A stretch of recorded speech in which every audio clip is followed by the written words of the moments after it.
രാജസ്ഥാനിലെ 7 നിയമസഭാ സീറ്റുകളിൽ നടക്കുന്ന ഉപതെരഞ്ഞെടുപ്പ് BJP സർക്കാരിന്റെ അഗ്നിപരീക്ഷണമെന്ന് പറയുമ്പോൾ മുതിർന്ന കോൺഗ്രസ് നേതാവായ സച്ചിൻ പൈലറ്റിനും ഈ തെരഞ്ഞെടുപ്പ് വളരെ പ്രധാനപ്പെട്ടതായി കണക്കാക്കപ്പെടുന്നുണ്ട്.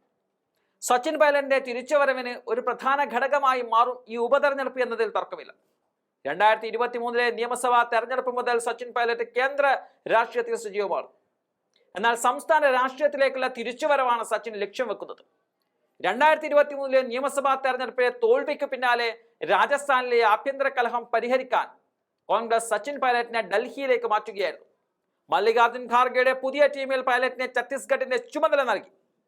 പൈലറ്റ് അന്നു മുതൽ ഡൽഹി രാഷ്ട്രീയത്തിൽ സജീവമാണെങ്കിലും രാജസ്ഥാൻ രാഷ്ട്രീയത്തിൽ തിരിച്ചു വരണമെന്നതാണ് സച്ചിൻ പൈലറ്റിന്റെ ആഗ്രഹം. 2028 നിയമസഭാ തെരഞ്ഞെടുപ്പിൽ തന്റെ സാന്നിധ്യം ഉറപ്പാക്കാൻ എത്രയും വേഗം രാജസ്ഥാന്റെ കളത്തിലേക്ക് മടങ്ങാനാണ് സച്ചിൻ ശ്രമിക്കുന്നത്. അതിന്റെ ഭാഗമായിട്ടാണ് ഈ ഉപതെരഞ്ഞെടുപ്പിലെ നേട്ടം സച്ചിൻ പൈലറ്റ് ആഗ്രഹിക്കുന്നത്. രാജസ്ഥാനിൽ 7 സീറ്റുകളിലേക്കാണ് ഉപതെരഞ്ഞെടുപ്പ് നടക്കുന്നത്. അവയിൽ 3 സീറ്റുകൾ ദൗസ, ഗ്യോലി ഉനിയാര, ജുൻജുനു എന്നിവ പൈലറ്റിന്റെ ശക്തി കേന്ദ്രങ്ങളായി കണക്കാക്കപ്പെടുന്നതാണ്. ദൗസയിൽ നിന്നുള്ള പൈലറ്റിന്റെ അടുത്ത സഹായിയായ മുരാരിലാൽ മീണ, ദയോലിൽ നിന്നുള്ള ഹരീഷ് മീണ, ജുൻജുനുവിൽ നിന്നുള്ള ബിജേന്ദ്ര ഓല എന്നിവർ തെരഞ്ഞെടുപ്പിൽ വിജയിച്ചെങ്കിലും മൂവരും ലോക്സഭാ തെരഞ്ഞെടുപ്പിൽ വിജയിച്ച് MP-മാരായി. അതുകൊണ്ടാണ് ഇവിടെ ഉപതെരഞ്ഞെടുപ്പിന് കളമൊരുങ്ങിയിരിക്കുന്നത്.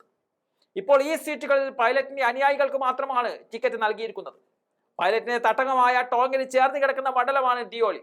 അതുപോലെ തന്നെ പൈലറ്റ് മുമ്പ് ദൗസയിൽ നിന്നുള്ള MP ആയിരുന്നു. മാത്രമല്ല പൈലറ്റിനൊപ്പമുള്ള ഓല കുടുംബത്തിന്റെ ശക്തി കേന്ദ്രമാണ് ജുൻജുനു സീറ്റ്. ഈ 3 സീറ്റുകളിലെയും ഫലം തീരുമാനിക്കും സച്ചിൻ പൈലറ്റിന്റെ രാജസ്ഥാൻ രാഷ്ട്രീയത്തിലെ ഭാവി എന്ന് വേണമെങ്കിൽ നമുക്ക് പറയാൻ സാധിക്കും.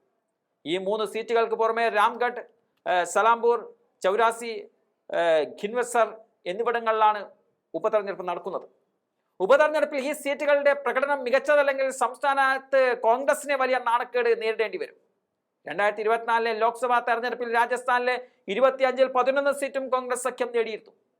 2020 കലാപത്തിന് ശേഷം രാജസ്ഥാൻ കോൺഗ്രസിന്റെ നേതൃത്വം ജാട്ട് നേതാവായ ഗോവിന്ദ് സിംഗ് ദൊത്താസാരിയെ ഏൽപ്പിച്ചപ്പോൾ 2023 അന്ന് ഭരണം പിടിക്കാൻ സാധിച്ചില്ലെങ്കിലും അന്നത്തെ തെരഞ്ഞെടുപ്പിലും അതുപോലെ 2024 ലോക്സഭാ തെരഞ്ഞെടുപ്പുകളിലും കോൺഗ്രസിന് മികച്ച പ്രകടനം കാഴ്ചവെക്കാൻ സാധിച്ചിരുന്നു.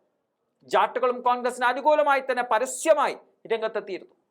അടുത്ത വർഷത്തോടെ 5 വർഷത്തെ കാലാവധി പൂർത്തിയാകുമ്പോൾ ദൊത്തസാരയ്ക്ക് സ്ഥാനത്ത് നിന്ന് മാറേണ്ട സാഹചര്യം വരികയാണ്. അങ്ങനെയാകുമ്പോൾ സച്ചിൻ പൈലറ്റിൽ സംസ്ഥാന നേതൃത്വം ഏൽപ്പിക്കുവാനും ഒരുപക്ഷെ കേന്ദ്ര നേതൃത്വം തയ്യാറായേക്കും.